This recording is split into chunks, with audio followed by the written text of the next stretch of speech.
Au fait, ta création d'entreprise, t'en es où? Je sais plus trop. Ah bon? Je crois que mon projet correspond pas au monde actuel. Bah, pourquoi? Tu sais, ça me fait penser... Parce que moi, ce que j'aimerais vraiment, c'est me lancer dans un projet d'entreprise, mais avec un état d'esprit différent. Et des salariés qui se sentent impliqués, tu vois. Oui, bon, d'accord, mais tu sais, tu pourrais Mais peut-être... non, tu sais bien qu'il n'y a plus que le profit qui compte. Ça fait bien longtemps que l'humain n'y a plus sa place. Oui, mais quand même, En regarde. fait, tu sais ce qu'il faudrait? C'est inventer une nouvelle gestion de l'entreprise, tu vois, où l'argent serait juste un carburant, oui voilà, un moyen au service de l'entreprise qui permettrait de développer l'activité de façon responsable, Oui. de créer des emplois et surtout de faire en sorte que toutes celles et tous ceux qui y travaillent progressent ensemble et en profitent ensemble. Oui, une SCOP, quoi. Une scope? Une société coopérative et participative. Comme toutes les entreprises, une SCOP doit être rentable pour se développer et pérenniser ses projets, mais elle a le cœur démocratique. Démocratique. S'il vous plaît, est-ce qu'on pourrait avoir un petit tableau? Et un tableau pour la 3. Merci. Bon, je t'explique. Le statut SCOP s'adapte à toutes les entreprises et repose sur 4 grands principes. Primo, les salariés de SCOP sont maîtres à bord de leur entreprise. Ils peuvent accueillir des associés extérieurs, mais sont toujours majoritaires au capital.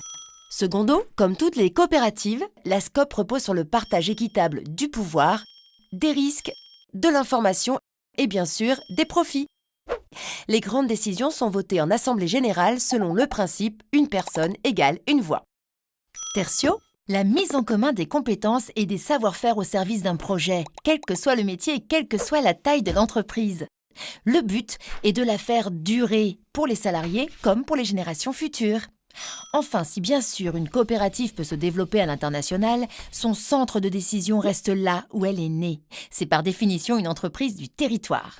Mais si ton projet est plutôt d'utilité sociale, qu'il s'inscrit dans le développement local comme l'environnement, la culture, les énergies, la santé, il y a la SIC, Société coopérative d'intérêt collectif. Les mécanismes sont les mêmes que pour les SCOP, sauf qu'elle permet d'associer au sein de ton entreprise tous les acteurs d'un projet, les salariés, les bénévoles, les collectivités ou encore les bénéficiaires. Ah, ok. Et si on est tout seul, ça marche aussi? Bah oui, bien sûr, en devenant salarié d'une CAE, coopérative d'activité et d'emploi.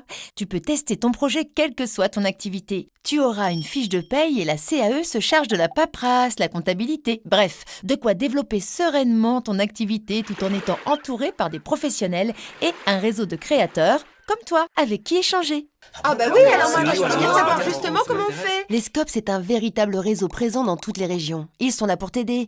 Ils t'accompagnent dès le démarrage de ton projet et ce, tout au long de son développement.